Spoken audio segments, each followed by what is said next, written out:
To G3 media. ముందుగా headlines చూద్దాం. మహిళా బిల్లు చారిత్రాత్మకమని ప్రధాని మోదీ వ్యాఖ్య. 3 దశాబ్దాల తర్వాత సాధ్యమైన చట్టమన్న మోదీ. మహిళా సాధికారతకు కీలక నిర్ణయమన్న ప్రధాని. రాజకీయాల కోసం కాదు, దేశ ప్రయోజనమని స్పష్టం. తెలంగాణలో పెట్టుబడులకు ఆహ్వానం ఇచ్చిన శ్రీధర్ బాబు.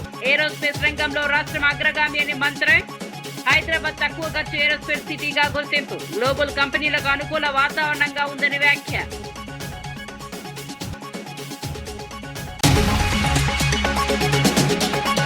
జగన్ పాలనపై మంత్రి కొల్లు రవీంద్ర ఘాటు విమర్శలు. జువ్వెలదిన్న హార్బర్ అడ్డుకున్నారని జగన్ పై ఆరోపణ. ఫిషింగ్ హార్బర్ లో కమిషన్లు తీసుకున్నారని విమర్శ. జగన్ పార్టీని గొడ్డలి పార్టీగా అభివర్ణించిన మంత్రి.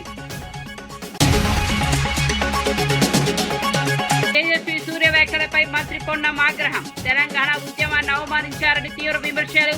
ఎంపీ సభ్యత్వం రద్దు చేయాలని పొన్నం డిమాండ్. వ్యాఖ్యలను రికార్డుల నుంచి తొలగించాలని లేఖ.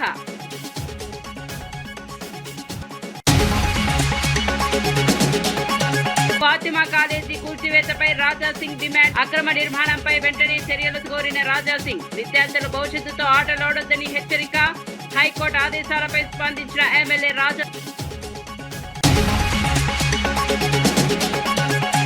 మహిళా రిజర్వేషన్ బిల్లును దేశ చరిత్రలో అత్యంత కీలకమైన చట్టంగా ప్రధాని నరేంద్ర మోదీ అభివర్ణించారు. గత 3 దశాబ్దాలుగా ఈ బిల్లు అమలు కాలేదని, ఇప్పుడు సాధ్యమైందని తెలిపారు. ఈ చారిత్రాత్మక నిర్ణయంలో భాగమవడం గర్వంగా ఉందన్నారు. వికసిత భారత్ లక్ష్యంలో మహిళా సాధికారత కీలకమని పేర్కొన్నారు. ఈ బిల్లు రాజకీయ ప్రయోజనాల కోసం కాదని స్పష్టం చేశారు. దేశ ప్రజల కోసం తీసుకున్న నిర్ణయమని తెలిపారు. గతంలో చేసిన ప్రయత్నాలు ఫలితం ఇవ్వలేదని విమర్శించారు. ఈ బిల్లు దేశ దిశను మార్చే శక్తి కలిగి ఉందని చెప్పారు.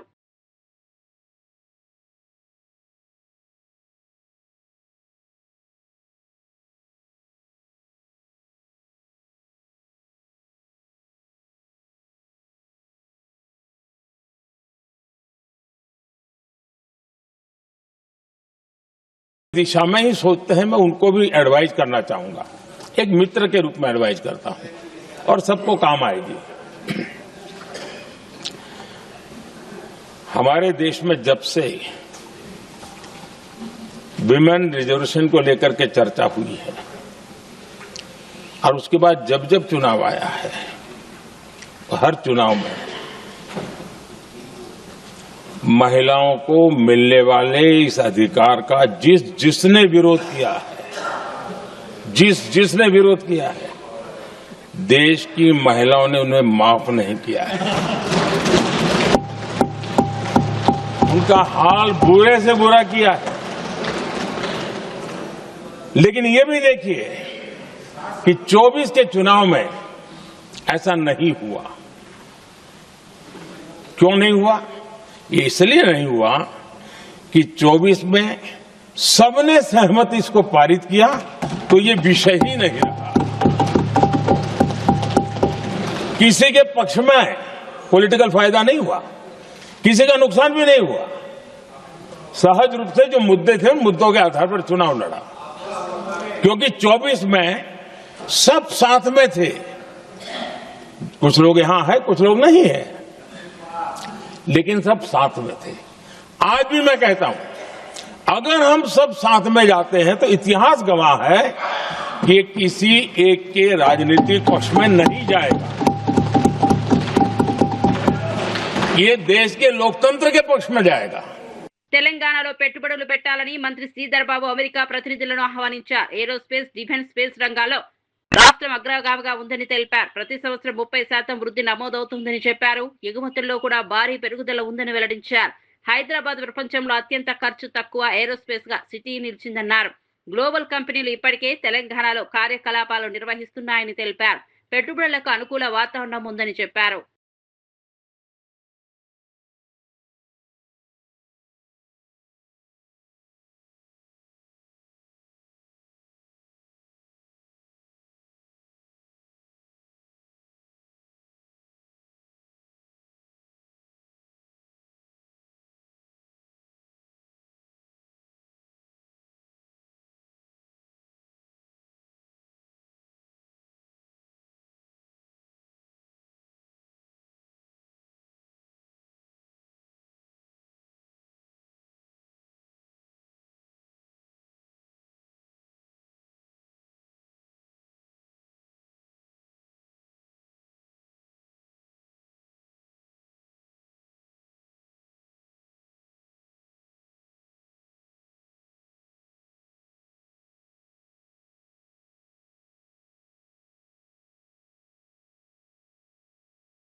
పంజాగుట్ట ట్రాఫిక్ పోలీస్ స్టేషన్ లో అరైవ్ అలైవ్ కార్యక్రమం నిర్వహించారు. ఈ కార్యక్రమంలో డ్రైవర్లకు ఉచిత కంటి పరీక్షలు నిర్వహించారు. అగర్వాల్ ఐ హాస్పిటల్ సహకారంతో ఆటో, క్యాబ్, హెవీ వాహన డ్రైవర్లు పాల్గొన్నారు. ముఖ్య అతిథిగా డీసీపీ అవినాష్ కుమార్ హాజరయ్యారు. ట్రాఫిక్ నియమాలు పాటించడం ఎంత ముఖ్యమో వివరించారు. రోడ్డు భద్రతపై అవగాహన పెంచే లక్ష్యంతో ఈ కార్యక్రమం జరిగింది. డ్రైవర్లు కూడా మంచి స్పందన చూపించారు. ఇటువంటి కార్యక్రమాలు ప్రమాదాలను తగ్గించడంలో కీలకమని అధికారులు తెలిపారు. आदिवासी अदर कास्ट भी जो भी रहे दो वो लोगों का जो वो लोगों का हिस्सा चोरी होने का जो सिस्टम चल रहा है, बीजेपी जो कोशिश कर रहा है उसको रोकने में जो राहुल जी हिस्सा चोरी आवाज उठाए आज उसको राहुल गांधी जी उन तो लड़ रहे हैं उसके लिए। ये देश जनता भी इसके लिए सोचो। देखो आज का जो बीजेपी तो वो पॉलिटिक्स पब्लिक पावर पूरा हासिल करना चाह रहे, उसको रोकने में जो राहुल जी लड़ रहे हैं, पब्लिक की जनता के लिए लड़ रहे हैं, वो वेरी वेरी इम्पोर्टेंट है। देखो ये जो डिलिमिटेशन का चाल चल रहा है, इसके पीछे बड़ा गेम बीजेपी का है। इसमें वो लोग जो देश का पब्लिक के लिए डिलिमिटेशन नहीं है, वो पार्टी खुद पब्लिक को वो लोगों का कंट्रोल में रहने के लिए ये हिस्सा चोरी का मामला चल रहा है। इसके लिए राहुल जी देश की जनता सबको अलर्ट करने में उनका कोशिश चल रहा है। देश की जनता भी ये सोच रहे हैं। హైకోర్టు ఆదేశాలతో ఫాతిమా కాలేజీపై కూల్చివేత ముప్పు నెలకొంది. ఈ నేపథ్యంలో ఎమ్మెల్యే రాజా సింగ్ తీవ్రంగా స్పందించారు. అక్రమంగా నిర్మించిన ఈ భవనంపై వెంటనే చర్యలు తీసుకోవాలని డిమాండ్ చేశారు. కోర్టు ఇప్పటికే విద్యార్థులు తమ బాధ్యతపై మాత్రమే చేరాలని హెచ్చరించిందని గుర్తు చేశారు. ఇలాంటి అక్రమ నిర్మాణాలను ప్రభుత్వం ఎందుకు సహిస్తోంది అని ప్రశ్నించారు. విద్యార్థుల భవిష్యత్తుతో ఆటలాడే చర్యలు అంగీకరించబోమని తెలిపారు. చట్టానికి విరుద్ధంగా నిర్మాణాలు చేసే వారిపై కఠిన చర్యలు తీసుకోవాలని అన్నారు. పెండింగ్ ఉన్నది. ఒకవేళ ఓవైసీ అగ్నిస్ట్ ఆ కేసు చూసేస్తే మళ్ళా చాలా వరకు పిల్లలు రోడ్డు పాలవుతారు. అందుకోసం ఎవరైనా అడ్మిషన్ తీసుకోవాలంటే జాగ్రత్తగా అడ్మిషన్ తీసుకోండి హైకోర్టు మేజిస్ట్రేట్ గారు ఒక కామెంట్ అయితే చేసినారు.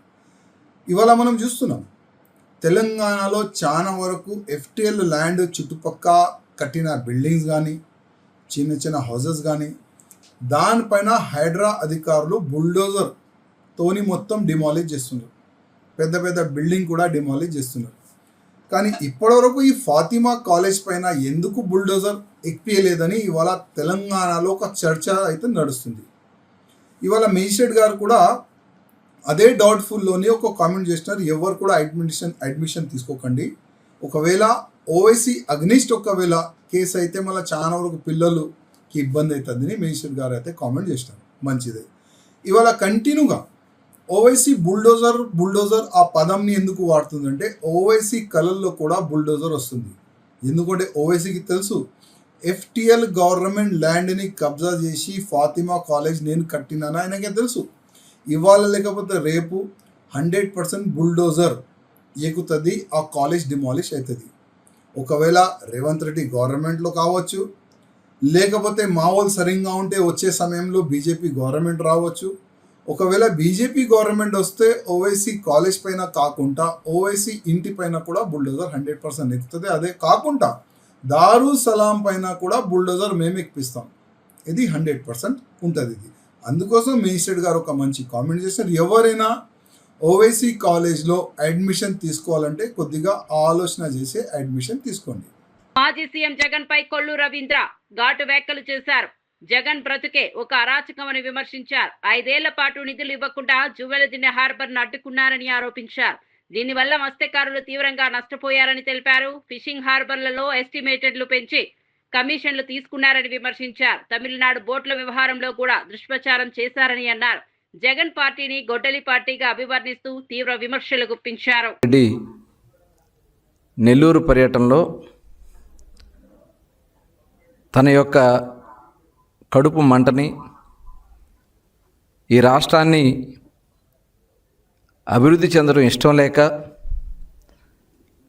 వివిధ వర్గాల మధ్యన చిచ్చులు పెట్టే కార్యక్రమానికి మరి కొనసాగిస్తామన్నాడంటే జగన్ బ్రతికే ఒక అరాచకం. జగన్ ఎక్కడో చోట ఏదో ఒకటి అల్లరి సృష్టించాలని ఇవాళ జువ్వెలదిన్న ఫిషింగ్ హార్బర్ విషయంలో అక్కడ మత్స్యకారులకు చెందకుండా ఆ ఫిషింగ్ హార్బర్ని వేరే వాళ్ళకి కేటాయిస్తున్నారని చెప్పి ఒక దుష్ప్రచారం చేయటానికి, మత్స్యకారులకు స్థానం లేకుండా చేయాలని ఒక దుష్ప్రచారానికి జగన్మోహన్ రెడ్డి రెచ్చగొట్టే కార్యక్రమాలు చేస్తూ ఉన్నాడు. నిజంగా ఇది చాలా దురదృష్టకరం. అక్కడ ఫిషింగ్ హార్బర్ నిర్మాణం వాళ్ళకి బిల్లులు ఇవ్వకుండా, ఆ పనులు కంప్లీట్ అవ్వకుండా ఆ ఫిషింగ్ హార్బర్ని వెనక్కి నెట్టినటువంటి వ్యక్తి జగన్మోహన్ రెడ్డి. ఇది అవునా కాదా? అదే కాకుండా ప్రభుత్వం వచ్చిన తర్వాత కూటమి ప్రభుత్వం పనులు వేగవంతంగా చేస్తుంది. ఇంకా కొద్ది పనులు మిగిలి ఉన్నాయి. అక్కడ 901 మీటర్ల లెంత్లో జెట్టీని నిర్మాణం చేయడం జరిగింది. అక్కడ ఫిష్ ల్యాండింగ్ సెంటర్ కానీ, అక్కడ కోల్డ్ స్టోరేజెస్ కానీ, వాళ్ళకి కావాల్సినటువంటి వలలు కానీ, ఇవన్నీ కూడా భద్రపరచుకోవడానికి గదులు కానీ, అక్కడ ఒక సొఫిస్టికేటెడ్ ఫిషింగ్ హార్బర్ నిర్మాణం జరిగింది. దాన్ని తీసుకెళ్లి తెలంగాణ విభజనను భారత్ పాక్ విభజనతో పోల్చిన ఎంపీ తేజస్వి సూర్య వ్యాఖ్యలపై మంత్రి పొన్నం ప్రభాకర్ తీవ్రంగా స్పందించారు. ఇది తెలంగాణ ఉద్యమకారులను అవమానించడమేనని అన్నారు. అమరవీరుల త్యాగాలను తక్కువ చేసి చూపేలా మాట్లాడడం బాధాకరమని పేర్కొన్నారు. తక్షణమే ఆయన పార్లమెంట్ సభ్యత్వాన్ని రద్దు చేయాలని డిమాండ్ చేశారు. ఈ వ్యాఖ్యలను పార్లమెంట్ రికార్డుల నుంచి తొలగించాలని లోక్సభ స్పీకర్ కు లేఖ రాశారు. బీజేపీ ఎంపీలు ఈ విషయంపై మౌనం పాటించడం సరైంది కాదని విమర్శించారు. ఈ వివాదం ప్రస్తుతం జాతీయ స్థాయిలో చర్చకు దారితీసింది. ఉద్యమకారులంతా ఒకవేళ ఎందుకులే విభజన జరిగింది కదా, ఎవరి విభజన దాకానే పోరాటం, విభజన తర్వాత ఎవరి బతుకులు వాళ్ళు బతకాలనుకుంటే జ్ఞానం లేక అజ్ఞానంతో పార్లమెంటరీ వ్యవస్థలో రాజ్యాంగాన్ని అవమానపరిచే విధంగా తేజస్వి మాట్లాడుతున్నటువంటి మాటలు ఈరోజు దేశ ప్రజాస్వామ్యానికి అగౌరవం. ప్రధానమంత్రి గారు కూడా వాటిని వినాలి. కాంగ్రెస్ పార్టీ మా నాయకుడు రాహుల్ గాంధీ గారు కూడా మెయిల్ చేశాం. అది పార్లమెంట్లో తొలగించేదాకా, ఆ పార్లమెంటు రికార్డుల నుంచి ఆ పదాలు తొలగించేదాకా డిమాండ్ చేయాలని కూడా కోరుతా ఉన్నాం.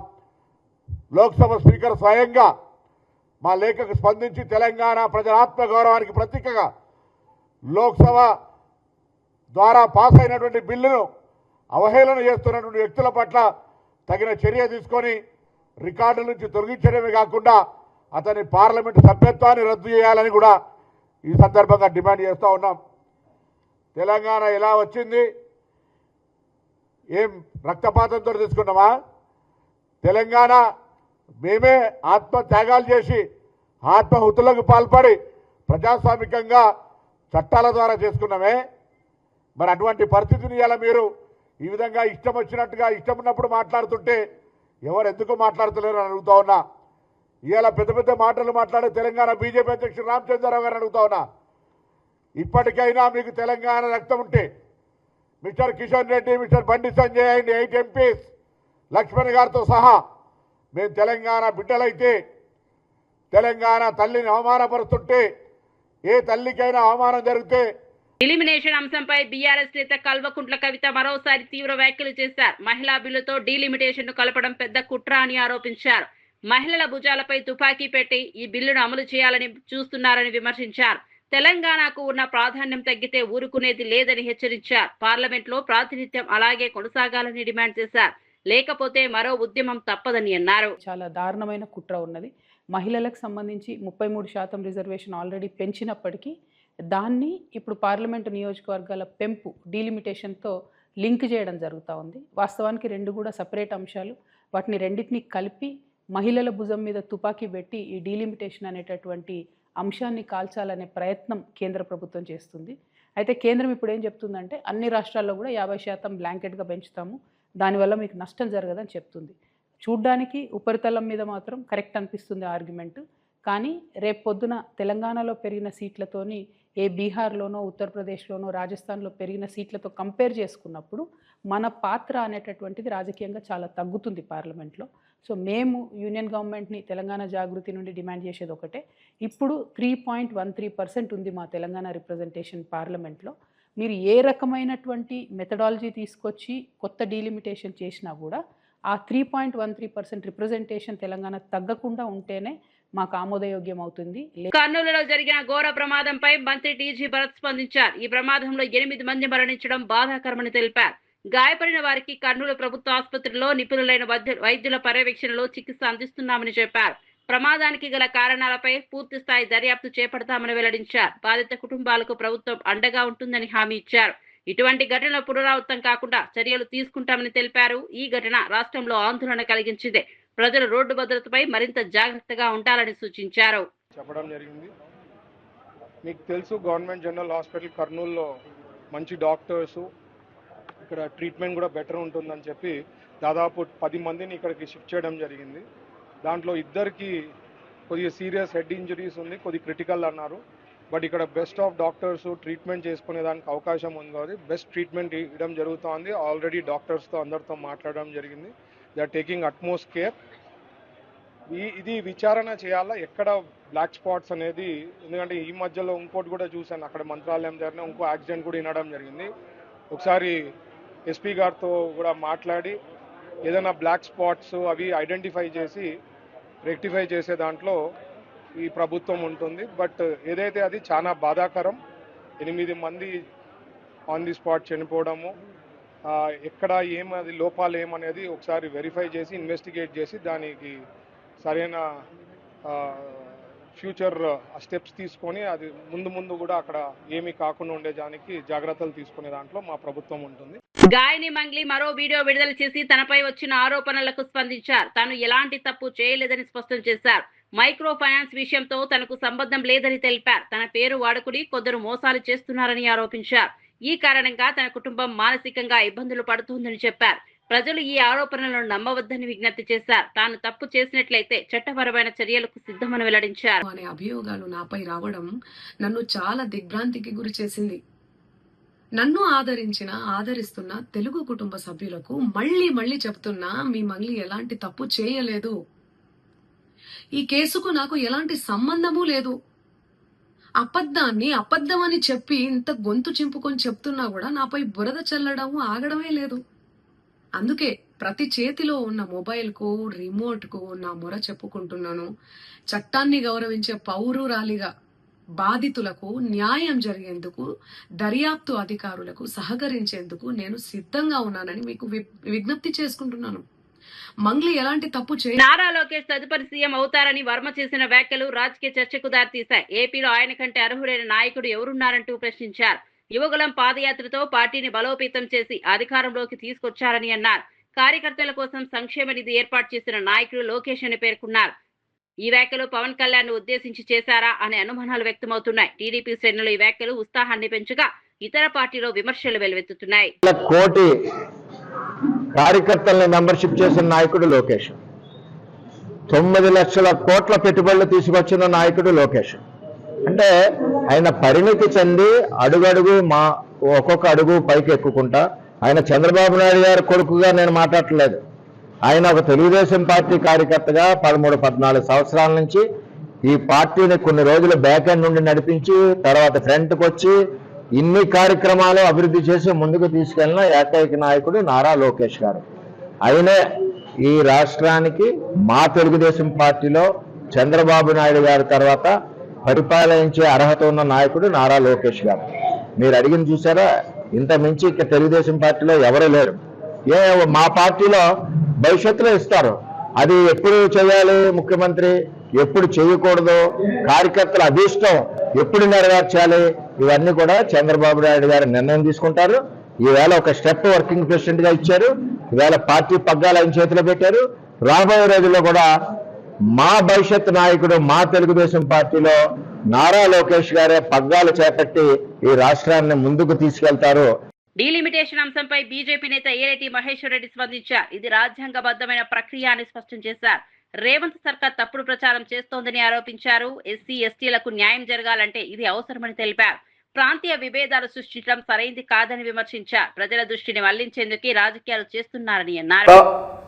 రాజ్యాంగబద్ధంగా రాజ్యాంగంలో ఉన్నటువంటి అంశాలతోటి నేను మాట్లాడుతూ ఉన్నాను. ముందుగా డీలిమిటేషన్ ప్రక్రియ ముందు నేను వివరిస్తాను.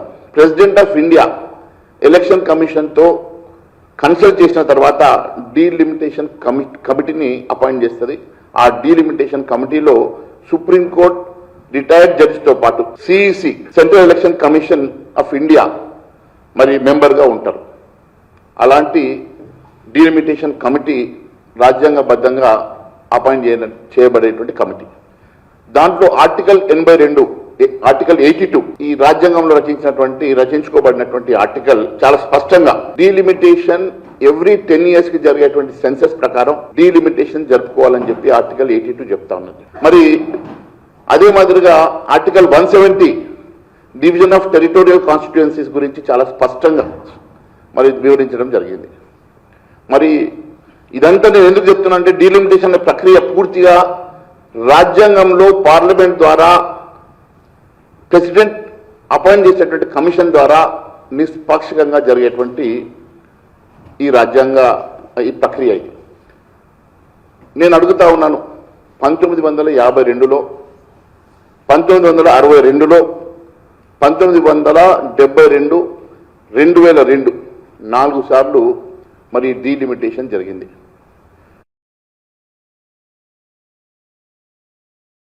టీడీపీ జాతీయ వర్కింగ్ ప్రెసిడెంట్ నారా లోకేష్ నియామకంపై దువ్వారపు రామారావు హర్షం వ్యక్తం చేశారు. నూతన కార్యవర్గంలో 40% పైగా పదవులు బీసీలకు కేటాయించారని తెలిపారు. బీసీలకు టీడీపీకి విడదీయలేని బంధం ఉందని అన్నారు. గత ప్రభుత్వంలో నిర్వీర్యమైన బీసీ కార్పొరేషన్లను ప్రస్తుత ప్రభుత్వం ఆదుకుంటోందని చెప్పారు. బీసీ రిజర్వేషన్ల పరిరక్షణకు సీఎం చంద్రబాబు కట్టుబడి ఉన్నారని స్పష్టం చేశారు. ఈ నిర్ణయం సామాజిక న్యాయానికి దోహదపడుతుందని అభిప్రాయపడ్డారు. వారికి హృదయపూర్వకంగా మరొకసారి అభినందనలు తెలియజేస్తున్నాను. ఇక నిన్న కార్యవర్గం ప్రకటించిన తర్వాత మనం చూసాం బీసీలకి ఎంత ప్రాముఖ్యత వచ్చిందో. ఒక్కసారి చూసినట్టయితే సుమారుగా 189 మంది కార్యవర్గంలో అటు జాతీయ పరంగా కానీ రాష్ట్ర పరంగా కానీ 40% పైగా బీసీలకి ప్రాముఖ్యతనిచ్చిన ఘనత తెలుగుదేశం పార్టీది. ఈ మాట నేను ఎందుకంటున్నానంటే తెలుగుదేశం పార్టీకి బీసీలకు ఉన్న అనుబంధం అటువంటిది, విడదీయలేని బంధం. స్వర్గీయ ఎన్టీ రామారావు గారు ముఖ్యమంత్రిగా ఆయన పార్టీని ప్రారంభించినప్పటి నుంచి ముఖ్యమంత్రిగా ఆయన ప్రమాణ స్వీకారం చేసిన తదుపరి బీసీలకి రాజకీయ ప్రవేశం అనేక వర్గాలకు కల్పించిన ఘనత స్వర్గీయ నందమూరి తారక రామారావు గారిది. అనేక మంది నాయకులను తీర్చిదిద్దిన ఘనత స్వర్గీయ నందమూరి తారక రామారావు గారిది. మనం చూసాం అటు ఉత్తరాంధ్ర నుంచి అటు తెలంగాణ ఉమ్మడి జిల్లాలో అనేక మంది నాయకులు, ఒక కింజరాపు అచ్చెన్నాయుడు గారిని తీసుకున్నా, లేకపోతే ఎర్రనాయుడు గారు పెద్ద అయిన ఎర్రనాయుడు గారిని తీసుకున్నా, అయ్యన్నపాత్రి గారిని తీసుకున్నా, బండారు సత్యనారాయణ గారిని తీసుకున్నా, ఇటు తెలంగాణలో వీటి యనమల రామకృష్ణ గారిని తీసుకున్నా, తెలంగాణలో పంజాగుట్ట ట్రాఫిక్ పోలీస్ స్టేషన్ లో అరైవ్ అలైవ్ కార్యక్రమం నిర్వహించారు. ఈ కార్యక్రమంలో డ్రైవర్లకు ఉచిత కంటి పరీక్షలు నిర్వహించారు. అగర్వాల్ ఐ హాస్పిటల్ సహకారంతో ఆటో, క్యాబ్, హెవీ వాహన డ్రైవర్లు పాల్గొన్నారు. ముఖ్య అతిథిగా డీసీపీ అవినాష్ కుమార్ హాజరయ్యారు. ట్రాఫిక్ నియమాలు పాటించడం ఎంత ముఖ్యమో వివరించారు. రోడ్డు భద్రతపై అవగాహన పెంచే లక్ష్యంతో ఈ కార్యక్రమం జరిగింది. డ్రైవర్లు కూడా మంచి స్పందన చూపించారు. ఇటువంటి కార్యక్రమాలు ప్రమాదాలను తగ్గించడంలో కీలకమని అధికారులు తెలిపారు. ప్రోగ్రామ్ అంతర్గత్ ఐ చెకప్ ప్రోగ్రామ్ పెట్టడం జరిగింది మన పంజాగుట్ట ట్రాఫిక్ పిఎస్ లిమిట్స్ లో. సో దీంట్లో ఆటో డ్రైవర్స్ కానీ, truck drivers, heavy buses driver వాళ్ళు సొంత ఇష్టంతో వచ్చి ఇక్కడ ఐ చెకప్ తీసుకుంటున్నారు. సో ఇప్పుడు జస్ట్ ఫస్ట్ వ్యక్తికి కూడా ఎక్కువ ప్రాబ్లం దొరికింది ఐలో. సో ఒక డ్రైవర్ కి ఐ కొంచెం క్లియర్ గా మంచిగా ఉండాలి, because for his own safety and for other commuter safety. So I would request ప్రతి డ్రైవర్ ఈ ఐ చెకప్ ప్రోగ్రామ్ లో, ఈ రోజు మనం మొత్తం హైదరాబాద్ కానీ మొత్తం రాష్ట్రంలో ఈ ఐ చెకప్ ప్రోగ్రామ్ పెట్టడం జరిగింది పోలీస్ ద్వారా. సో అదే రిక్వెస్ట్ అందరూ డ్రైవర్స్ తోని దయచేసి ఈ ఐ చెకప్ లో పాల్గొని మన డాక్టర్స్ కి హెల్ప్ తీసుకోండి. Thank you. గౌరవనీయులైన రాష్ట్ర ముఖ్యమంత్రి శ్రీ రేవంత్ రెడ్డి గారి ప్రభుత్వ కార్యక్రమమైన ప్రజాపాలన ప్రగతి పాలన అనే కార్యక్రమంలో భాగంగా మా పోలీసులు అరైవ్ అలైవ్ అనే కార్యక్రమాన్ని గత 4 రోజుల నుంచి చేయడం జరిగింది. గౌరవనీయులైన డీజీపీ శ్రీధర్ రెడ్డి గారు, కమిషనర్ సజ్జనార్ గారు, మా జోయల్ డేవిస్ ట్రాఫిక్ కమిషనర్ గారు మా డీసీపీ గారి ఆధ్వర్యంలో గత 3 రోజుల నుంచి 50 కార్యక్రమం చేస్తున్నాము. చిల్డ్రన్స్ కి స్కూల్ చిల్డ్రన్స్ కి ట్రాఫిక్ నియమాల అవగాహన కోసం. మరిన్ని అప్డేట్స్ కోసం చూస్తూనే ఉండండి